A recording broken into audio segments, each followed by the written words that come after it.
Water পারমাণবিক স্থাপনায় ইসরায়েলের হামলা। ইরানে হামলার প্রস্তুতি নিচ্ছে যুক্তরাষ্ট্র। ইরান ইস্যুতে আমি শেষ মুহূর্তে সিদ্ধান্ত নেব বলে জানিয়েছেন ট্রাম্প। পরমাণু প্রকল্প নিয়ে ইরানকে যে প্রস্তাব দিলেন পুতিন। এতক্ষণ শুনছিলেন সংবাদ শিরোনাম, এবারে বিস্তারিত। ইরানের আরাক হেভি ওয়াটার পারমাণবিক স্থাপনায় হামলা চালিয়েছে ইসরায়েল। সংবাদ সংস্থা রয়টার্স ইরানের টেলিভিশনের বরাতে এই তথ্য জানিয়েছে। এর আগে ইসরায়েলি সেনাবাহিনী হুমকি দিয়েছিল রিঅ্যাক্টরের আশেপাশের এলাকার বাসিন্দারা যেন অবিলম্বে এলাকা ত্যাগ করেন।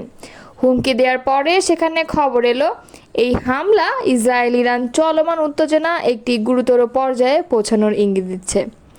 ইরান 2015 সালের পরমাণু চুক্তির আওতায় এই আরাক চুল্লির নকশা পরিবর্তনে সম্মত হয়।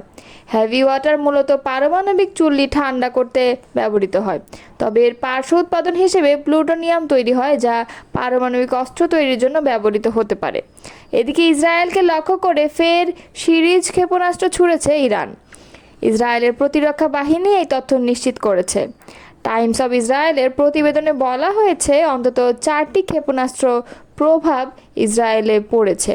এতে কয়েকজন আহত হয়েছেন। আল জাজিরা তাদের লাইভ প্রতিবেদনে বলছে জেরুজালেম এবং তেল আবিবে বিস্ফোরণের খবর পাওয়া গেছে। ইরানের ওপর আগামী দিনগুলোতে সম্ভাব্য হামলা চালানোর প্রস্তুতি নিচ্ছে যুক্তরাষ্ট্র। অজ্ঞাত সূত্রের বরাতে এক প্রতিবেদনে এ তথ্য জানিয়েছে ব্লুমবার্গ নিউজ। এর আগে মার্কিন প্রেসিডেন্ট ডোনাল্ড ট্রাম্প তেহরানের সম্ভাব্য সামরিক হামলার পরিকল্পনায় নীতিগত অনুমোদন দিয়েছে, খবর আল জাজিরার। ব্লুমবার্গ নিউজ অজ্ঞাত সূত্রের বরাত দিয়ে ঊর্ধ্বতন মার্কিন কর্মকর্তারা জানিয়েছেন আগামী দিনে ইরান সম্ভাব্য হামলা চালানোর জন্য প্রস্তুতি নিচ্ছে যুক্তরাষ্ট্র। এতে আরও বলা হয়েছে এই পদক্ষেপ এটির লক্ষণ যে ওয়াশিংটন তেহরানের সঙ্গে সরাসরি সংঘর্ষে লিপ্ত হওয়ার জন্য অবকাঠামো তৈরি করছে। তবে জনসাধারণের মতে পরিস্থিতি এখনও বিকশিত হচ্ছে এবং পরবর্তীতেও হতে পারে। তাদের মধ্যে কেউ কেউ সপ্তাহান্তে হামলার সম্ভাব্য পরিকল্পনার দিকে ইঙ্গিত করেছেন। প্রতিবেদনে আরও বলা হয়েছে এক ব্যক্তি বলেছেন যে মুষ্টিমেয় ফেডারেল সংস্থার শীর্ষ নেতারাও আক্রমণের জন্য প্রস্তুতি শুরু করেছেন। তবে প্রতিবেদনে এ বিষয়ে বিস্তারিত কোনো তথ্য জানানো হয়নি। এদিকে ইরানে সম্ভাব্য সামরিক হামলার পরিকল্পনায় নীতিগত অনুমোদন দিয়েছেন মার্কিন প্রেসিডেন্ট ডোনাল্ড ট্রাম্প, তবে এখনও পর্যন্ত তিনি চূড়ান্ত নির্দেশ দেননি। যুক্তরাষ্ট্র ভিত্তিক সংবাদ মাধ্যম ওয়াল স্ট্রিট জার্নাল এই তথ্য নিশ্চিত করেছে। প্রতিবেদনে বলা হয় ট্রাম্প তার জ্যেষ্ঠ উপদেষ্টা জানিয়েছেন ইরানের পারমাণবিক কর্মসূচি থামাতে শেষ পর্যন্ত সামরিক পদক্ষেপ নেওয়ার অনুমতি দিয়েছেন তিনি। তবে তেহরান শেষ মুহূর্তে কোনো সমঝোতায় আসে কিনা তা দেখার জন্য কিছুটা সময় নিচ্ছেন। যুক্তরাষ্ট্রের সম্ভাব্য লক্ষ্যগুলোর মধ্যে রয়েছে ইরানের ফেরদো ইউরেনিয়াম সমৃদ্ধকরণ কেন্দ্র। এটি পাহাড়ের গভীরে অবস্থিত এবং সামরিক বিশ্লেষকদের মতে কেবলমাত্র সবচেয়ে শক্তিশালী বোমা দিয়ে এই স্থাপনাটি ধ্বংস করা সম্ভব। ইরানে যুক্তরাষ্ট্রের সম্ভাব্য সামরিক হামলা নিয়ে শেষ মুহূর্তে সিদ্ধান্ত নেবেন মার্কিন প্রেসিডেন্ট ডোনাল্ড ট্রাম্প। মার্কিন সংবাদ মাধ্যম সিএনএনকে তথ্য জানিয়েছেন তিনি। গতকাল মঙ্গলবার হোয়াইট হাউসের ওভাল অফিসে সিএনএনের সাংবাদিক কেইটলান কলিন্সকে দেওয়া এক সাক্ষাৎকারে ট্রাম্প বলেন, কি করতে হবে বা করা যেতে পারে এ ব্যাপারে আমার কিছু আইডিয়া আছে, কিন্তু এখনও আমি কোনোটিই চূড়ান্ত করিনি। আমি বরাবরই শেষ মুহূর্তে সিদ্ধান্ত নিই, কারণ আপনি জানেন পরিস্থিতি যে কোনো সময় বদলে যেতে পারে, বিশেষ করে যুদ্ধের সময়। অনেক সময় এই যুদ্ধের সার্বিক গতি প্রকৃতির সঙ্গে তাল মিলিয়ে পরিস্থিতিও বদলে যায়। ইরান ও ইসরায়েলের মধ্যে চলমান সংঘাতের পঞ্চম দিনে অর্থাৎ 18 জুন বুধবার ইরানে সামরিক অভিযানের অনুমোদন দেন ট্রাম্প। তবে হামলার চূড়ান্ত নির্দেশ তিনি দেননি। ট্রাম্পের ঘনিষ্ঠ এক কর্মকর্তা জানিয়েছেন ইরান শেষ পর্যন্ত তাদের পারমাণবিক প্রকল্প নিয়ে সমঝোতায় আসতে চায় কিনা তা দেখতেই অপেক্ষা করছেন তিনি। ওই কর্মকর্তা বলেছেন চলতি সপ্তাহে হোয়াইট হাউসে নিজের সামরিক উপদেষ্টাদের সঙ্গে বৈঠক করেছেন এবং ইরানে যুক্তরাষ্ট্রের হামলা সংক্রান্ত বেশ কয়েকটি পরিকল্পনা তার সামনে তুলে ধরেছেন, কিন্তু ট্রাম্প কোনো সিদ্ধান্ত দেননি। টিকটকের মূল কোম্পানি বাইড্যান্সকে যুক্তরাষ্ট্রে তাদের কার্যক্রম বিক্রির জন্য আরও 90 দিন সময় দিচ্ছেন প্রেসিডেন্ট ডোনাল্ড ট্রাম্প। ফলে আগে নির্ধারিত 19 জুন নয়, এখন টিকটক বিক্রির সময়সীমা বাড়িয়ে সেপ্টেম্বরের মাঝামাঝি পর্যন্ত করা হয়েছে।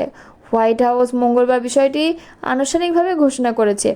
এ নিয়ে তৃতীয়বারের মতো এই বিষয়টি বিক্রির সময় বাড়ানো হলো। প্রেসিডেন্ট ট্রাম্প চান না এটি সম্পূর্ণভাবে বন্ধ হয়ে যাক। হোয়াইট হাউসের প্রেস সেক্রেটারি ক্যারোলিন লেভিট জানিয়েছেন, ট্রাম্প নতুন একটি নির্বাহী আদেশে সই করবেন যাতে বিক্রির আগ পর্যন্ত অ্যাপটি চালু রাখা যায়। তিনি বলেন, আমরা চাই 17 কোটির বেশি মার্কিন ব্যবহারকারী যেন নিরাপদে এটি ব্যবহার করতে পারে এবং তাদের ব্যক্তিগত তথ্য সুরক্ষিত থাকে।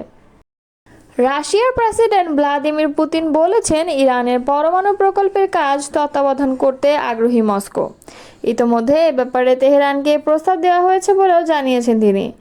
বুধবার রাশিয়ার দ্বিতীয় বৃহত্তম শহর সেন্ট পিটার্সবার্গে সাংবাদিকদের সঙ্গে মত বিনিময়কালে প্রেসিডেন্ট পুতিন বলেন, তেহরানের সঙ্গে মস্কোর খুবই ভালো সম্পর্ক এবং আমরা তেহরানকে ইতোমধ্যে প্রস্তাব করে দিয়েছি যে রাশিয়ার তত্ত্বাবধানে ইরানের পরমাণু প্রকল্পের অপারেশন চলতে পারে। রাশিয়া ইরানের জাতীয় স্বার্থ সম্পর্কে ওয়াকিবহাল এবং তার তেহরান যদি চায় সেক্ষেত্রে ইরানের ইউরেনিয়ামের মজুদ বেসামরিক ও শান্তিপূর্ণ খাতে ব্যবহারের ব্যাপারটি তত্ত্বাবধান করতে পারবে রাশিয়া। তবে অবশ্যই তেহরান যদি চায় কেবল তাহলে এটি হতে পারে। পুতিন জানান, ইরানের বন্দর শহর বুশেহেরে দুটি পারমাণবিক চুল্লি তৈরি করেছে ইরান এবং এই চুল্লির নির্মাণ সংক্রান্ত যাবতীয় কাজকর্ম তত্ত্বাবধানের দায়িত্বে আছেন রাশিয়ার বিজ্ঞানীরা। তিনি আরও বলেন, ইসরায়েলের প্রধানমন্ত্রী বেঞ্জামিন নেতানিয়াহুর সঙ্গে টেলিফোনে তার কথা হয়েছে এবং নেতানিয়াহু আশ্বাস দিয়েছেন যে বুশেহেরে নির্মিতব্য পারমাণবিক চুল্লি এলাকা ও তার আশেপাশে আঘাত করবে না ইসরায়েল। চলমান ইসরায়েল ইরান সংঘাতে রাশিয়া ইরানকে আধুনিক অস্ত্রশস্ত্র দিয়ে সহযোগিতা করবে কিনা এমন প্রশ্নের উত্তরে পুতিন বলেন, গত জানুয়ারিতে তেহরানের সঙ্গে মস্কোর কৌশলগত অংশীদারিত্ব সংক্রান্ত একটি চুক্তি হয়েছে, কিন্তু সেখানে সামরিক সহায়তা প্রদানের ব্যাপারটি উল্লেখ করা নেই। তাছাড়া তেহরান এখনও অস্ত্র সহায়তার জন্য আমাদের কাছে আনুষ্ঠানিকভাবে অনুরোধ জানায়নি।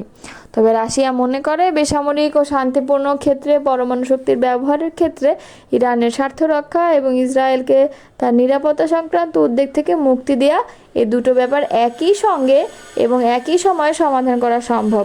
আমরা যুক্তরাষ্ট্র, ইরান ও ইসরায়েলকে আমাদের চিন্তাভাবনার রূপরেখা পাঠিয়েছি, সাংবাদিকদের বলছেন রাশিয়ার প্রেসিডেন্ট।